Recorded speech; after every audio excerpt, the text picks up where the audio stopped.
It's hard to create something that's attention hooking and will keep people watching.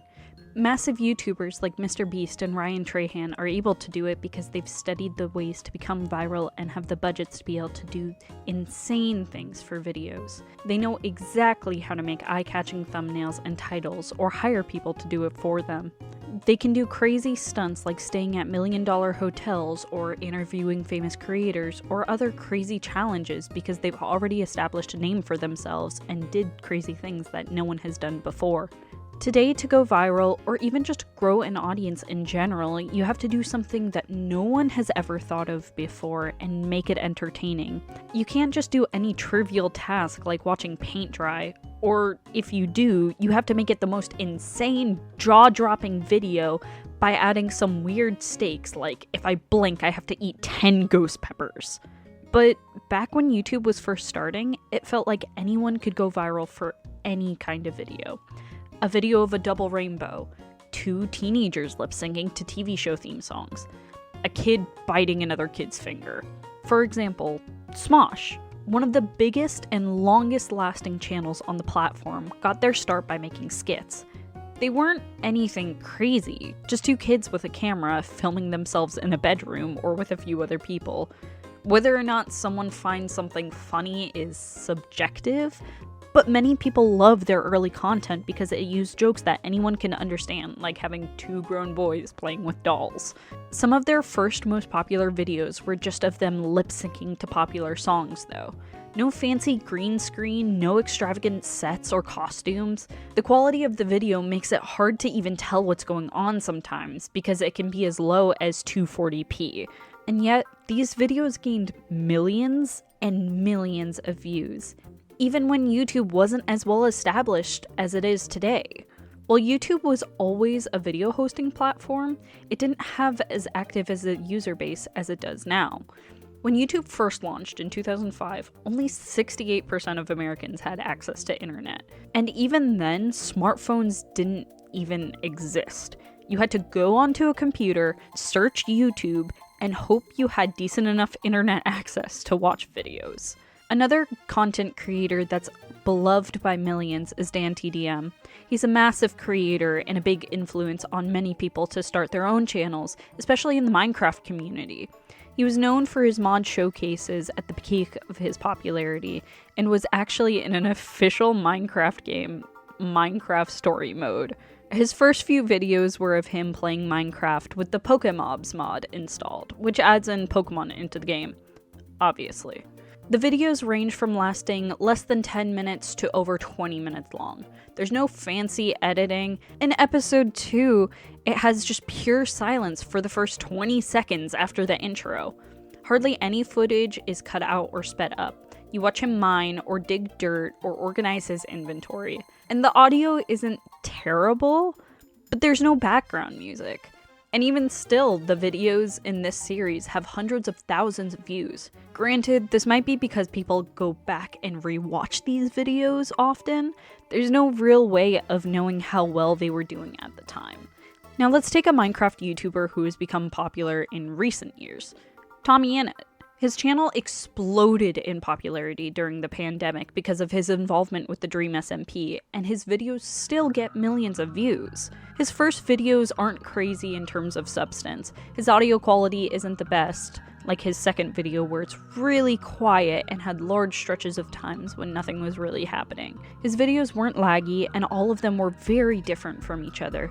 His videos had multiple camera angles, background music, were very heavily edited, and had multiple people in them. Yet, despite this, the views on the videos are wildly inconsistent.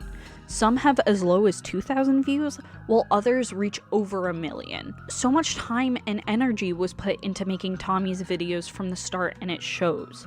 Not only that, but to get a computer to be able to record high-quality footage and use an editing software that can get you high-quality features can cost a lot. That's not to say that Dan didn't put any time or energy into his content back then, but that time wasn't specifically spent editing or coming up with funny things to say. It was just spent recording and playing the game. He would be able to show people how to use mods or record sessions of him playing Pokemobs, and then trim down the footage a little bit, and it would garner hundreds of thousands of views. Whereas Tommy clearly spent a lot of time recording his footage, editing it, doing crazy things like making note blocks in Skywars. He would also be constantly streaming on Twitch and reaching out to other creators for feedback. Eventually, though, Tommy was able to make it big. His efforts paid off, and now he's one of the biggest Minecraft creators in the world. But DanTDM and other creators like PewDiePie, Jacksepticeye, iHasCupquake, Stampy, and many more were able to gain views from them just uploading videos of them sitting in front of their computers and playing a handful of games for 20 or so minutes at a time. They didn't have to do major editing to their raw footage. They also didn't have to have the best quality of footage. Their computers didn't have to support Ultra HD and record everything flawlessly. They didn't have to have the best mics in the world, just something that could record them clear enough. And to be fair, none of these creators grew overnight. Some people spent years and years making content before finding any sort of success, having to record hours on end and constantly uploading content and trying to make it interesting for people to watch. Smosh's skits, even back then, would have taken time to plan, write, record, and edit. But the point is that the standards were lower and audiences were different back then. I remember I used to love sitting in front of the family laptop and watching Team Crafted play Cops and Robbers every single day, or watch a handful of different Let's Players just playing some of my favorite games without any sort of editing. Nowadays, I could barely even watch Twitch streams.